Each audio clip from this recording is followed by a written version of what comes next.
It's in our nature to protect the ones we love, to stand up to any danger, to be strong and courageous, to always be prepared, to keep our family safe, to be the first line of defense.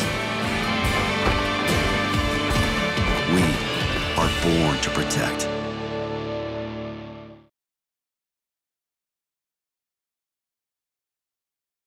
All right, what's up and welcome to the channel. My name is Hegshot and thank you for joining us. Today we're going to talk about the top 5 things you can do to help if you have an anti-gun spouse, okay? And I get asked about this a lot. Hey, what did you do to, get your wife to come to the range with you and all this kind of stuff? And there was some things that we talked about and some things that I had to do to convince her to come, but there wasn't a whole lot to it. There wasn't like she hated guns and I had to convince her and that kind of stuff. But there are some things I think we put on this list that may help you, even if your spouse does hate guns.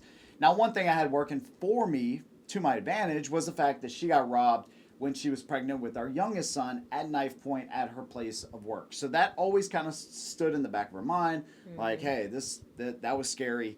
You had no defense, really, right? No, I had nothing. So she was kind of at the mercy of that person, okay? And we'll kind of touch on that a little bit later too. But also the fact that I wanted us to be able to protect ourselves, because no matter what, that's essential. If you don't have an option, then you're kind of always a victim. So also I wanted to document our experience, and even though our first shooting, our first year of shooting, probably our first 2 years of shooting, we weren't that good, I wanted to document that experience and show it, hey, this is what we are now, and then 5 years from now, 10 years from now, whatever the case may be, kind of document that. I thought that would be kind of... Before we get into the top 5, was there anything that you had, I don't know about reservations or whatever, was there anything that you were maybe nervous about or considering, or were you just kind of all in right from the beginning? I was all in. Okay, why? If you think about people in your circle or people you talk to, you think about their reservations and the reasons they would never do what you do in carrying a gun or whatever. What made you was it the things we just talked about? Just want to jump right in? What made you just like, I'm ready to do this? The robbery. Okay. The robbery terrified me. I came into work. I was responsible for opening the business, and it was like 4:30 in the morning, so it was still dark. And I hadn't even gotten my key into the door to unlock the door, and he came running up behind me from the bushes with a very large knife. And from that point on, I always wanted to be able to protect myself. It was terrifying. So then it was more of a matter of just financially being able to purchase those guns. Yeah. So, it really, she has really been all in. Now, starting the channel, that was when some of the reservations came in as far as the money aspect. Then it's like, because there was for so long, we would buy a gun, sell a gun, buy a gun to review a gun, and all that kind of stuff. And then when I got to the point where I'm like, gun number 3, we were literally in the store and she was like, why do we need another gun? And I can remember this very distinct. And I was like, look, you either want to do this channel or you don't. Simple as that. So we decided pretty much that we were going to continue on with the channel. It was probably a year into this, right there in that sporting goods store. I forget where we were. But anyways, so, I think, just start off this list here really quick. I think the best thing that you can do if you have an anti-gun spouse is to make them feel comfortable with the idea of bringing a gun into the household. I think number 5, no particular order, I guess, but buy a safe first, man. Make sure that they know that you are committed to being a safe, responsible gun owner, okay? I think we can all agree with that. That's key. You have to be safe, especially if you have kids in the house. You got to be safe. So buy a little safe, man. It doesn't have to be anything extravagant, Don't buy a 46 or a 72 gun safe right off the rip and say, yeah, I can't wait to fill this thing. You know what I mean? I mean, that's how I think now, but you have to ease into these things. Buy a little safe. Let them know that you're serious about that aspect of it. I think that will make them feel pretty comfortable at least. The next thing that we thought was really important was to also go with your spouse to a gun class. That was one of the first things that we did, of course. We borrowed a couple of guns and then went and took a class. It allows you to become more familiar with guns. They, teach you the features, the breakdown, how to hold it, how to shoot it. We took our CWP classes with borrowed guns from my dad. Yeah. I mean, you can do that here in the state of South Carolina as long as you bring your own ammunition. There's no problem with that. So that's what we ended up doing. And like I said, we didn't even have our own guns. And that kind of leads us into the next point. Take your spouse with you to the range, but when you do that, don't be an idiot and don't put some huge gun in her hand and try to post it on YouTube and think that that's funny. Yeah.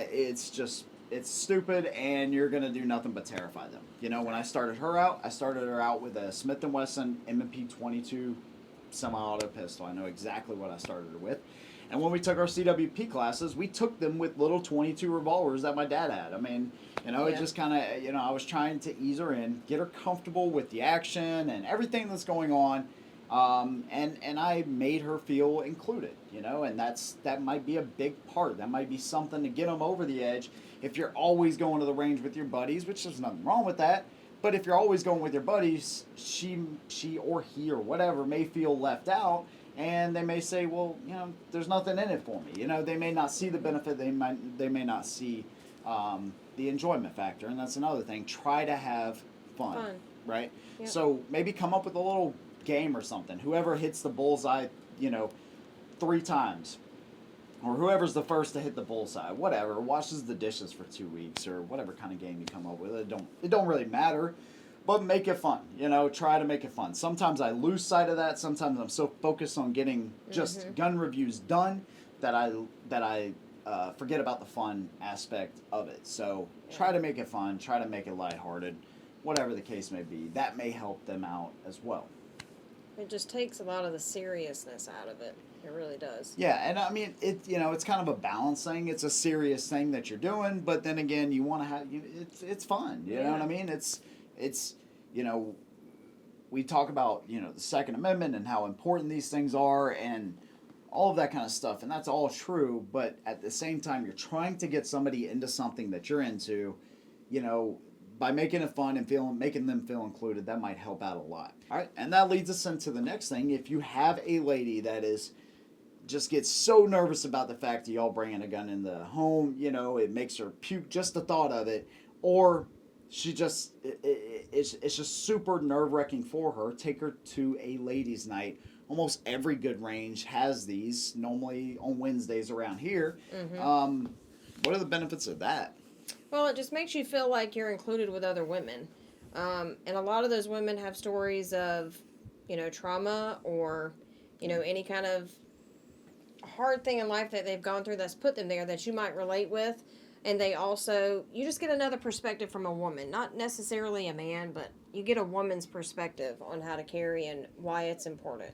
It's more comfortable. Yeah, and it gives you strength to see other women like that. Yeah. It makes you want to do that as well. Yeah, that's a good point too. And it's about making them feel comfortable with this thing that is very foreign to them, because I don't really know that there's anybody that's just born and likes the loudness, because when you think about shooting from the outside looking in, I guess, it's a very loud and you're holding something that could kill, so it's kind of a very intimidating thing, I would imagine, from the outside looking in. I've always been around guns my whole life, so I never really think about that, but I try to think about stuff like that to put videos like this together. So it's probably pretty intimidating. Yeah, so I never had guns in my house growing up. Pistols and stuff, I didn't really grow up shooting a lot of handguns, but it was always rifles and shotguns pretty much growing up, so I've always kind of been used to it. Another thing we wanted to mention is for the people who've never really had anything bad happen to them, you kind of get a false reality of like, oh, I mean, nothing's ever going to happen to me. I don't need anything like that. And that's kind of how I thought in the beginning as well. But when it does happen to you, it's so terrifying. You're going to wish at that very moment that you had something to defend yourself, because it's not your choice on how the situation ends. Do I feel safer with Heg around? Yes. but to be able to protect myself and not only me, my children, when he's not around, it's a good feeling. And that's a good feeling for me, knowing that she can protect herself if she has to go to the store or, go to work or whatever. So, that's a good thing. It's like when I used to install security systems, we would always install security systems the day after somebody got robbed, and that's just the way it works. But, it could always end up worse than just getting robbed, although that's a terrible feeling. It could always end up worse. So, you want to kind of prepare ahead of those things because, like she said, they happen in a split second and you never know when or where it's going to happen. Yeah. So very good point there. The last thing I want to mention, let's say you've tried all of this and you still have a spouse that won't budge. So I'm going to be the one to say this and take it how you want to take it. Maybe just tell them that you're going to do this. You're going to be safe. And maybe they're not on board, but you feel in your heart that you have to be able to protect your family. And I don't really know if you tried all these things and they still are not about it. I can't see somebody divorcing somebody else over this.